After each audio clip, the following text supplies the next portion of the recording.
Hi friends, అందరూ ఎలా ఉన్నారు? బాగున్నారని కోరుకుంటున్నాను. అందరూ బాగుండాలి.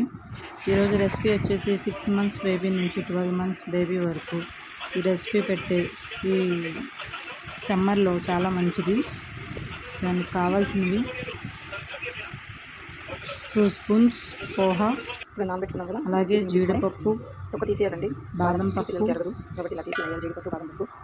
మీకు అవైలబుల్గా ఉంటే పిస్తా, 2 ఖర్జూరకాయలు.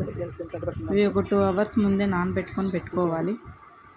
పెట్టుకున్న తర్వాత ఒక మిక్సీ జార్ తీసుకొని దాంట్లో జీడిపప్పు, మన నానబెట్టుకున్న బాదం పప్పు పైన తొక్క తీసేయాలి.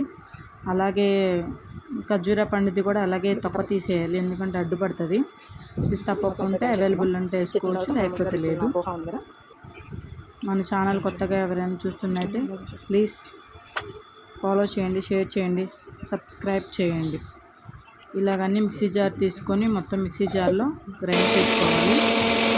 గ్రైండ్ చేసుకున్న తర్వాత మనం తీసుకున్న ఒకటి మందపటి బౌల్ అయితే తీసుకోవాలి. దాంట్లో మనం మిక్స్ చేసుకున్నది బౌల్లో వేసేసుకోవాలి.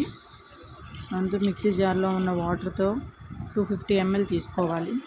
వేసుకొని అలా లైట్గా మనం ఉగ్గి ఎలా వండుతాం పిల్లలకి అలాగా స్లో ఫ్లేమ్లో పెట్టి కొంతసేపు మరిగించాలి, హీట్ అయ్యే వరకు. తర్వాత మీడియం ఫ్లేమ్లో పెట్టి చేయాలన్నమాట.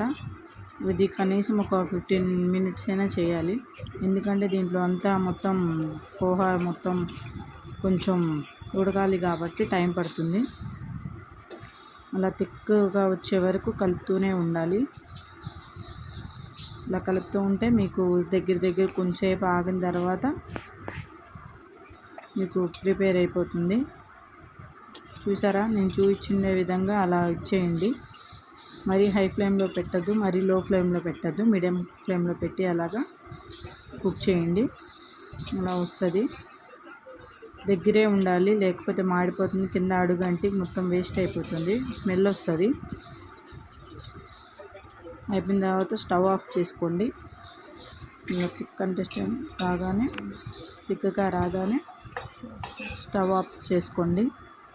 చేసుకున్న దాన్ని ఒక బౌల్లో తీసుకొని మీకు అవైలబుల్లో ఉంటే నెయ్యి వేసుకోండి, లేకపోతే లేదు. ఒకవేళ పిల్లలు తింటారు అనుకుంటే నెయ్యి వేసుకోండి, చాలా హెల్త్కి మంచిది, లేకపోతే లేదు. ప్లీజ్ సబ్స్క్రైబ్ చేయండి, లైక్ చేయండి, షేర్ చేయండి. నా వీడియోస్ కనుక నచ్చితే రోజు ఒక వీడియో అనేది పెడతాను, పిల్లల కోసం చూస్తూ ఉండండి.